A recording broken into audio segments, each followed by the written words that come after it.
One of the places I went back to for wisdom was Rodgers and Hammerstein. Remember that song they wrote, You've Got to Be Carefully Taught? And that was a song, by the way, that the producers wanted to cut. Why do we have this song? It just slows everything down. And they said, this is the whole point of the show. This is why we wrote it. And you've got to be taught before it's too late, before you are 6 or 7 or 8, to hate all the people your relatives hate. You've got to be carefully taught. Well, if that's when you've got to be taught to hate, I think we need to step in there with a picture book that teaches them how to love.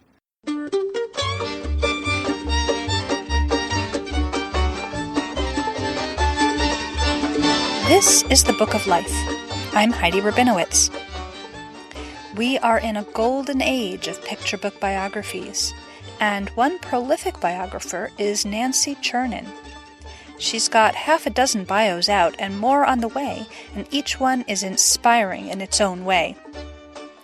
Nancy attended the 2019 Association of Jewish Libraries conference to take part in the Authors' Luncheon, where she represented her Jewish interest books, Irving Berlin, The Immigrant Boy Who Made America Sing, and Martin and Anne, The Kindred Spirits of Dr. Martin Luther King Jr. and Anne Frank. I was happy to snag this live interview with her during the conference.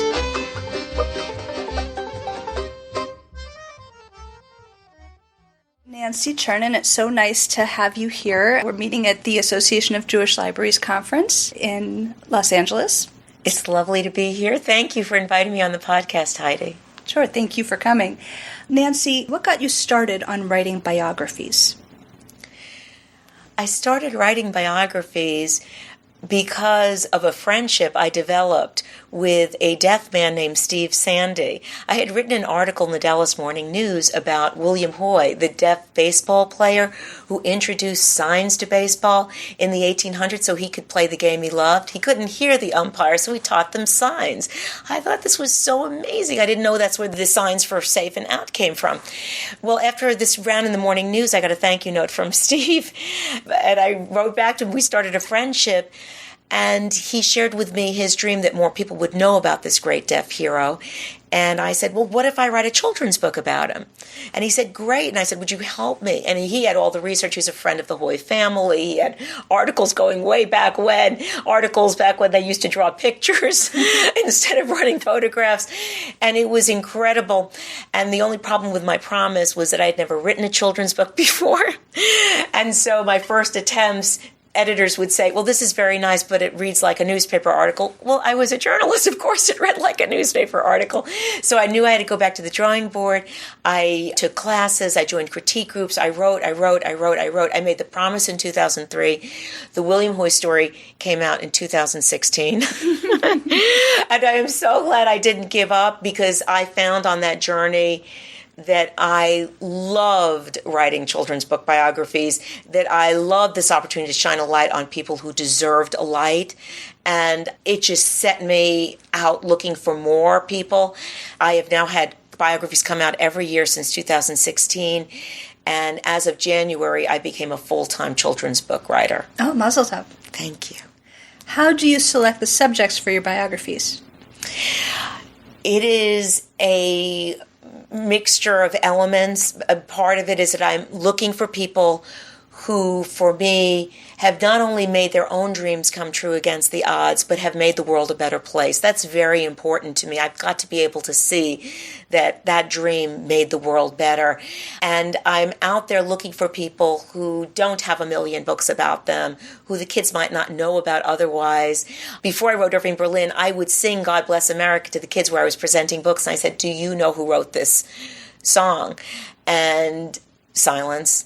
Sometimes one hand would go up, and I would call on that child, and the child would say, did you write it? And of course I would say, that song was written 100 years ago, and while I am older than all of you in this classroom, I am not that old yet.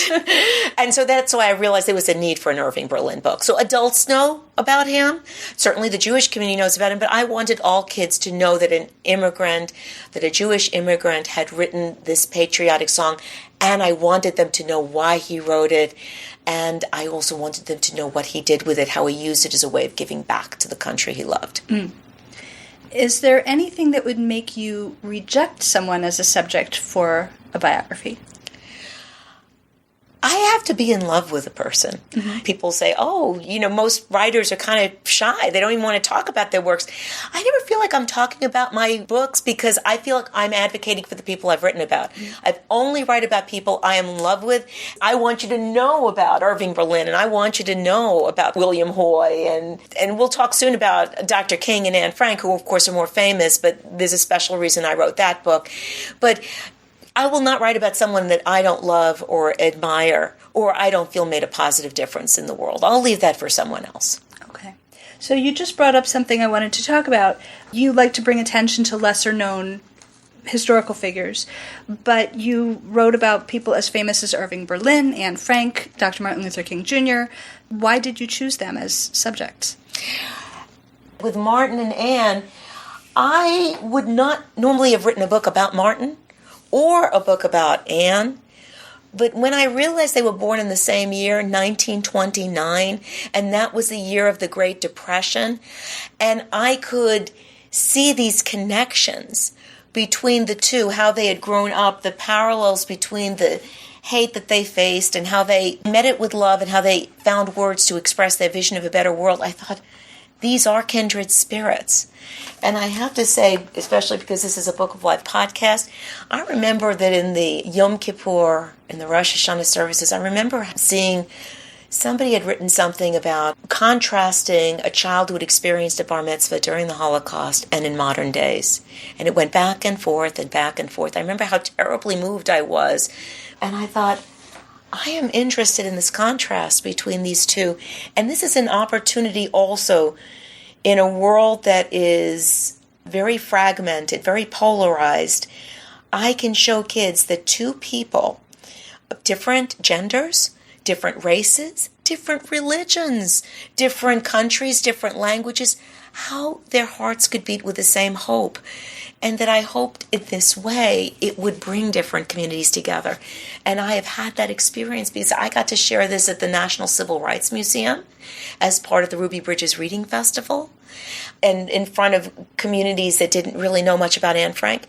And I've got to share this now. I'm about to share this with the Pasadena Jewish Temple. And I'm sure they know Dr. King, but still with Jewish communities who don't think about that connection. And that I hope will bring the communities together and even larger communities together. So we'll think beyond our differences and we'll think to what we have in common. That's why I wrote about the two, very much because of the connection. Mm-hmm. There are other books you can read that are going to tell you more about Martin. There are other books you're going to read that are going to tell you more about Anne. But this book is going to tell you what connected these two people, their hope and their love for a better world. I chose Irving Berlin because I had already written the William Hoy story, Manji Moves a Mountain, Charlie Takes His Shot. And so I was experienced going in and doing school visits. And I live in North Texas. I'm a native New Yorker, but I've lived now for many years in North Texas. And nobody knew who wrote this song. I am telling you, all these kids, the teachers, they did not know who wrote God Bless America. And they did not know also that it was an immigrant. And I felt that not only did they not know about Irving Berlin, but I also had a special thing to share about how he wrote it and how he used 3 notes from the Shema in God Bless America. And so that underscores not only how this song was like a prayer to him, but how he brought his Jewish heritage and being an immigrant to America to mix. It's almost like a compound. You have 2 elements. They're not just a mixture. They're a compound because something changes when these 2 come together. And with Irving Berlin, that was his music. The music of the synagogue, the music of his heritage, the music that he came here with, mixed with the music of the streets and made something special. And I wanted kids to know that about him, and that had not been written about him before. What's your favorite Irving Berlin song? Oh, that is the hardest question you could possibly ask me. I mean, God Bless America. My mother used to wake up in the morning singing that song. It meant so much to her. But I'll tell you, Blue Skies always gets to me. And I know that he wrote, blue skies shining on me, nothing but blue skies do I see. And he wrote that at the birth of his first child. Mm. And as a mom, I don't know. It's just his optimism. Irving Berlin went through so much. I mean, coming here as an immigrant at 5 years old, everything he knew behind, losing his father when he's just 13, losing his first wife to illness. And yet he always still believed that the world was a good place, and he still found a way to celebrate good things that happen. That blue skies shining. I mean, sometimes I just go back to it because it's all about joy and new life. I don't know. That's just personal, but I love all of his music. I mean, I could sit and just... One of my most wonderful presentations is I do with Mark Creditor, who is the music educator in Dallas, who was the one who taught me about how Irving Berlin and other Jewish composers use the prayers in their music. He told me that, and sometimes we present together and he plays the piano, and I mean, I just get lost in the music when he plays, and he could just go on, and we always end in a sing-along. And I have to say, there was like one little girl who, she was only 3, her name is Mila. She came to my Irving Berlin, and I couldn't believe that she sat through it. My books tend to skew a little older, maybe more 3rd to 5th grade. She's 3. Okay. She followed this whole thing, and we end, of course, singing Irving Berlin songs, which she loved, and she sang with us. And so she comes back from Martin and Anne, which, if anything, skews even older. Right? I can't believe she's sitting through this whole thing. But she does. So attentive, this incredible child. And she raises her hand to ask a question. And I'm going, she has a question after my Martin, the whole long thing. And she has a question. I call on Mila, and she said, can we sing Irving Berlin songs? And I said, yes. And we all sang Irving Berlin songs after the Martin and Anne presentation. And she was so happy. That's adorable. You have a really rich website at nancychernin.com. Can you talk about some of the resources that you share on there for each of your books? Thank you. I have a separate page for each book, and I also have a separate page for a project for each book. Now, as I said, I'm a trained journalist, and I do a lot of research for my books, and I like the parents, the educators, and the kids who are old enough to see all those resources. So, for instance, when I find a resource that shows you original pictures of Irving Berlin that are in the public domain, that's going to be on my Irving Berlin side. I wrote an article for Religion News Service on the connection between Martin and Anne. That's going to be on my Martin and Anne page. Anything that I find that is going to be relevant. I even have some audio of Dr. King speaking at a synagogue that's on the Martin and Anne page. Plus, I always have a teacher's guide for each book. And the teacher's guide not only will be for use in the classroom, but it'll also have the projects on it. And the projects, I am hoping that the educators, the parents will send photos of the kids participating in the projects, just a brief description. My early books are quite full. So, for instance, with William Hoy, kids wrote letters to the Hall of Fame, and you'll find that on the Hoy for the Hall page. Manji Moves a Mountain, which is a true story of a man who spent 22 years chiseling a path through a 300-foot mountain in India so kids in his poor village could get to school on the other side, so they could get to the doctor. I am flooded with kids sharing how they are moving mountains in their communities by caring for others, picking up trash, collecting food for the hungry, going to animal shelters to pet kittens, whatever the way they move mountains. The Irving Berlin Project is Make America Sing.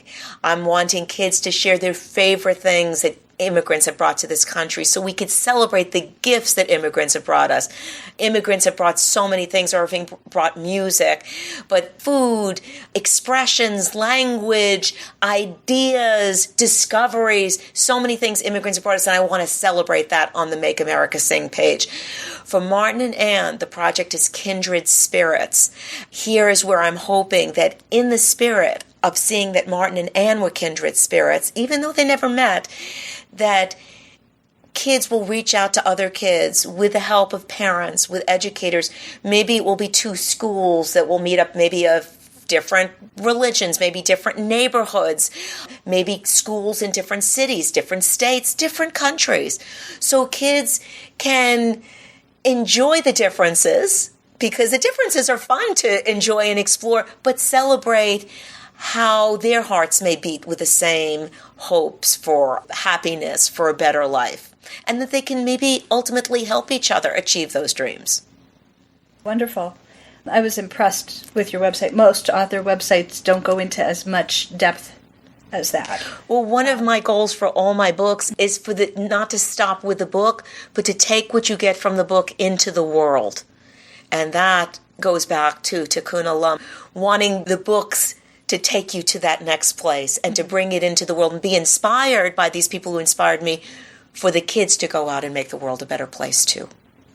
Excellent. Who else are you planning to biographize, if that's a word? Well, I have 2 books coming out next year I can share with you. Okay, here's another song that maybe, do you know the song, Oh, beautiful for spacious skies, for amber waves of grain? And Heidi, do you know who wrote it? Catherine Lee Bates. You! Ding, ding, ding! Because you are one of the very few who gets the right answer to that question. Well, I know it because in my library I've got an illustrated version of it, so that's how I knew it. Wonderful, but that's another one. Like Irving Berlin, when I would sing God Bless America, when I sing America the Beautiful, the kids go blank. They do not know who wrote it. Catherine Lee Bates was very young during the Civil War. She saw the country torn apart, and it was her dream one day to write a poem that would have people see this as one country from sea to shining sea. She was also a woman ahead of her time who wanted an education when women weren't expected to get that. She was a suffragette who fought for women's rights. And at a time when women weren't educated, she gets accepted to the then new Wellesley College, is in the second graduating class, keeps on with her studies, becomes a poet, a novelist, and she becomes a professor. Chairman of the department at Wellesley College, yes. Mentors people like the then young Robert Frost. She really thought that young man had talent. But she's amazing. Kids don't know about this strong woman. Because, I mean, it's funny. They all know Francis Scott Key. But I wanted them to know about Irving Berlin, the Jewish immigrant, and I wanted them to Catherine Lee Bates, this strong female suffragette and great thinker and writer. And then the other book that's coming out is called Beautiful Shades of Brown, The Art of Laura Wheeler Waring, from Marissa Moss of Creston Books, who was my publisher on Irving Berlin and Martin and Anne. And this is the true story of Laura Wheeler Waring, who grew up in the 1930s, African-American, segregated country. She paints, and it's her dream to see faces of African Americans on museum walls. In the 1930s, this is a crazy idea. But she persists. She goes to college. She studies in Paris. And 6 of her paintings are now owned by the National Portrait Gallery at Smithsonian Institute, including a gorgeous one of Marian Anderson. And we have received permission from the air and from the Smithsonian to reproduce those paintings. Felicia Marshall is doing the illustrations. They're magnificent, and she's going to include those paintings in the book. Wonderful. And she has never had a picture book about her before. Mm-hmm. Do you want to just list off for us all the biographies that you've done? I would be so happy to be honored. The very first, the William Hoy story, How a Deaf Baseball Player Changed the Game, the true story of William Hoy, who introduced science to baseball. The second one is Manji Moves a Mountain, true story of Manji, who spent 22 years chiseling a path through a 300-foot mountain so the kids in his poor village could get to school on the other side and the stick could get to a doctor. The third one is Charlie Takes His Shot, how Charlie Sifford broke the color barrier in golf, the first African-American golfer on the PGA Tour. Tiger Woods has said he would never have picked up a golf club if it wasn't for Charlie Sifford, so he opened the door that others walked through. And as a matter of fact, Tiger Woods named his child Charlie after Charlie Sifford. And then comes Irving Berlin, the immigrant boy who made America sing. Then comes the Queen and the first Christmas tree. It's Queen Charlotte's gift to England. I know this is not probably for your audience, but it's not a religious book. It's a secular book. But it's a true story of Queen Charlotte, who was married to King George III. The one who gets made fun of in Hamilton, the king during the American Revolution. And I always like to say to kids, do you know the name of his wife? And nobody knows. And it's Queen Charlotte. It turns out she was a very kind person. And many people think that she was actually the first royal member of the family with African ancestry. But she was very much against slavery. And she and King George refused to take sugar in their tea because the sugar was raised on plantations by slaves, and she didn't want to do anything to support the slave trade. So here you have the Queen and King of England not taking sugar in their tea, and you also have England abolishing slavery before America did and without a war. I'll do to her? Just saying. Not necessarily, but I think she changed hearts and minds. Because when your queen is against slavery, it makes slavery not such a cool thing. Right. They got rid of it after she passed, but she was part of it. And there were always those rumors because she was of Moorish ancestry. The other interesting thing was that Prince Harry and Meghan Markle got married on her birthday. On Queen Charlotte's birthday. Queen Charlotte's birthday, and took a picture by her portrait. So we don't know. It could just be coincidence. They may just like her. Who knows? But people watched that, and they thought that was very interesting. Yeah. Very interesting, because Meghan Markle is obviously and openly biracial. So this was just very interesting that they would connect with her. The thrust of my book is more about how she funded orphanages. She supported maternity hospitals. She was the first royal to make charitable giving part of royal duties. And of course, now it's Martin and Anne, the kindred spirits of Dr. Martin Luther King Jr. and Anne Frank, and that came out in March. And then next year in 2020 will be For Spacious Skies, Catherine Lee Bates and the Inspiration for America the Beautiful, and Beautiful Shades of Brown, The Art of Laura Wheeler Waring, both coming out in 2020. Okay, excellent. Thank you so much. Do you want to address some of the criticisms of Martin and Anne? Do you want to talk about that? I am happy to do that. Okay. So in Tablet Magazine, Marjorie Engel asserts that the Martin and Anne book joins many other books about these two historical figures in offering a sort of safe view of Martin and of Anne, who have both come to represent dreams of peace and brotherhood more than being the disruptors of the status quo that they both kind of wanted to be. And she points out that the world found both of these people threatening enough to murder them. So what is your response to that? I admire Marjorie Engel, and I enjoy reading her column, and it's always very thoughtful. One thing that I think that article was concerned about was you do not want to romanticize in any way people who are victims. You want people to fight. I agree with that. You want people to fight, and you want them to disrupt. But if you dig a little deeper, what do people fight for? Why do people disrupt? They have to care about something. They don't fight and disrupt in a vacuum. It came from a place of love. Because they loved other people, they wanted the world to be remade in a better way. So again, yes, to fight, to disrupt is important. And they did that. Dr. King in particular was like a soldier on the lines. He was out there and always in the line of fire. Even though he did it through peaceful means, he put himself out in line of fire, much as Gandhi did. He learned a lot from Gandhi as well. But again, I would say, why do people fight? What gives them the motivation to fight?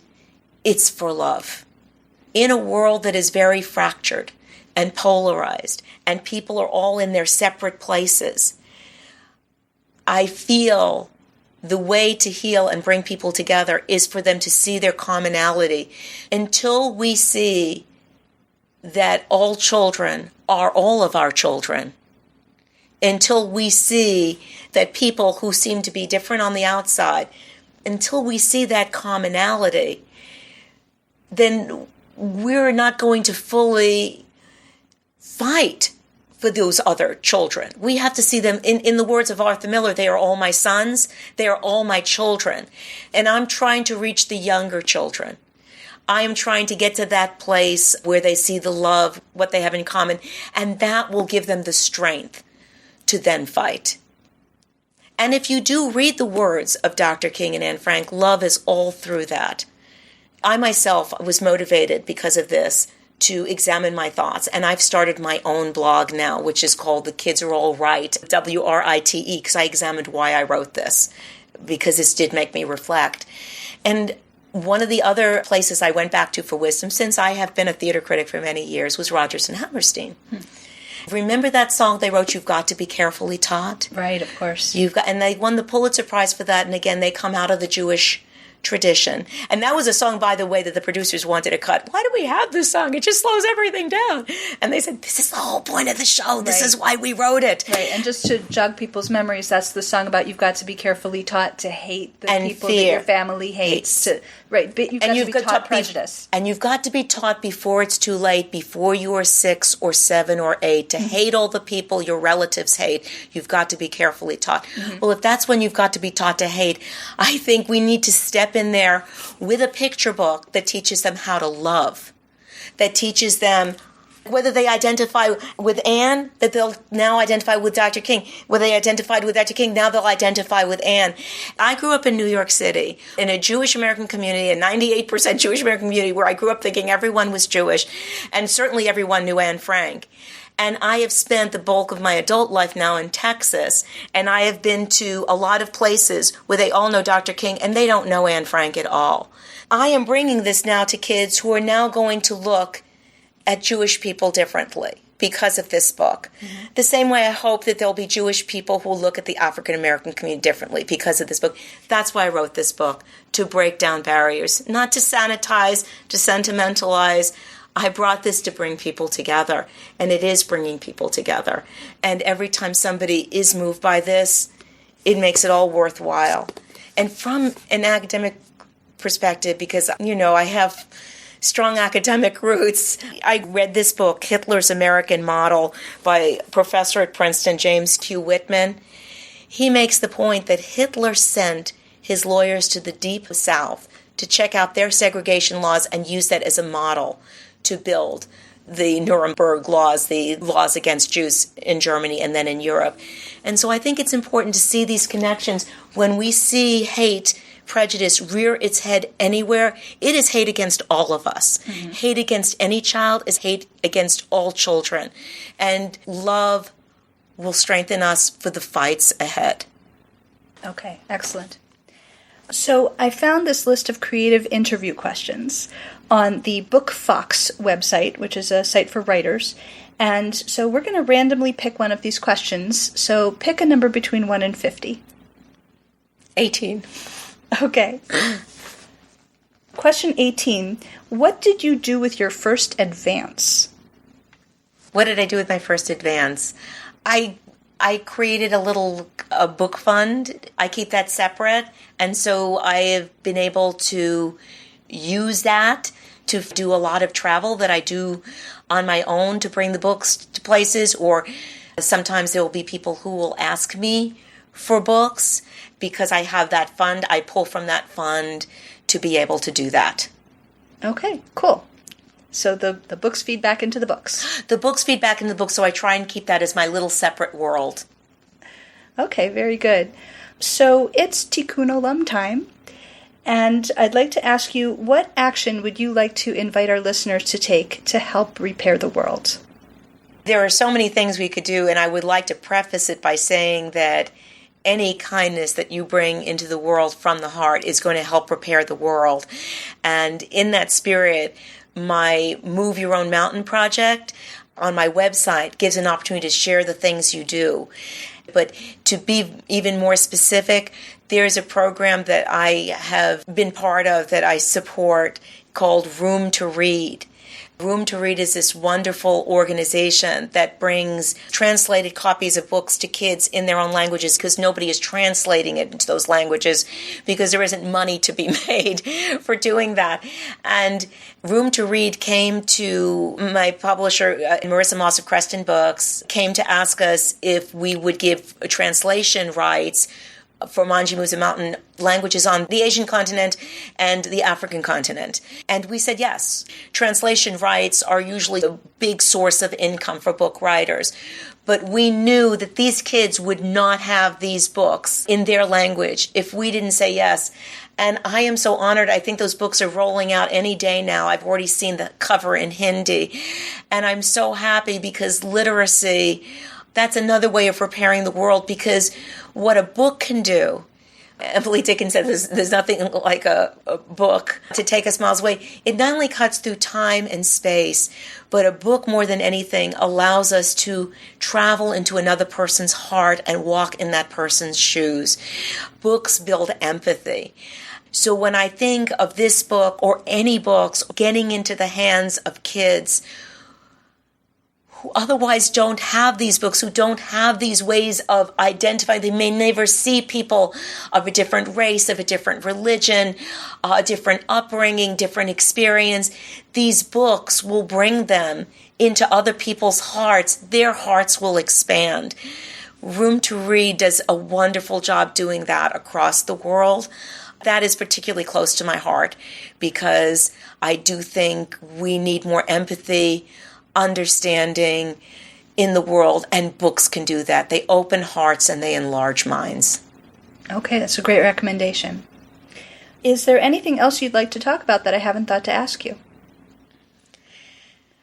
I am just so thankful to you, Heidi, for having this wonderful podcast and to be able to share things from my Jewish heritage is so deeply meaningful to me. As I said, I grew up in New York in a largely Jewish community. And then when I went away to college and then graduate school, I suddenly started to realize what a minority I was. I can't believe I didn't figure that out until then. But even though I was pretty well read, I always thought everyone else was the minority. And so I sort of realized that. And then spending a lot of my life in Texas, which has a strong Jewish community, but you're definitely a minority. And my son, Sam, I remember when he was in, I think it was first or second grade, I remember being called in by a teacher who was kind of annoyed that he had turned in this excuse for missing school. And she said, he wrote down these words and I can't even pronounce them. And I looked at the words and the words were Yom Kippur. And I laughed because I just thought she was joking with me. I thought she just brought me in to have like a little laugh. She looked at me like daggers were coming out of her eyes, like I was laughing at her. And I realized I have to explain to her what Yom Kippur is, that this is the high holy days, that this, of course I'm going to keep my child out from school. And it made me realize how important it was to educate, to open doors, for people to know each other. Because then after I explained it all, that we all got along better and we even became friendly. And books can do this. They can open doors, they can educate. Irving Berlin is my first book that really plumbs my own feelings of being Jewish. I think also with the last name like Chernin, a lot of people didn't even know I was Jewish. Mm-hmm. And being a journalist, I'd like to be very anonymous. I don't like people to know anything about me or my religion or my heritage or anything. And this has allowed me to kind of reclaim my joy and my pride in my heritage. Having Irving Berlin honored as a Sidney Taylor Notable, it makes me cry in a very deep place. Being invited on your podcast, Book of Life, to talk about Tikkun Olam, to talk about these things that I kept to myself and was doing, but invisibly. And now to be visible, it's very beautiful. It's very nourishing. So just thank you. I'm just grateful to be here talking with you. Well, thank you so much. It's been wonderful to meet you in person and instead of just online and to get to have this fascinating conversation with you. Thank you. Thank you, Heidi. Hi, I'm Anna Kaplan, and I'm the creator of Honey Cake Magazine, the Jewish magazine for 2 to 6-year-olds. I'll be joining you soon on the Book of Life podcast. I would like to dedicate my episode to Ladybug Magazine, a wonderful literary magazine for 3 to 6-year-olds. It's not a Jewish magazine, but it's one of my very favorite pieces of literature that we have encountered in my journey as a parent, and it has really inspired my work on Honey Cake Magazine.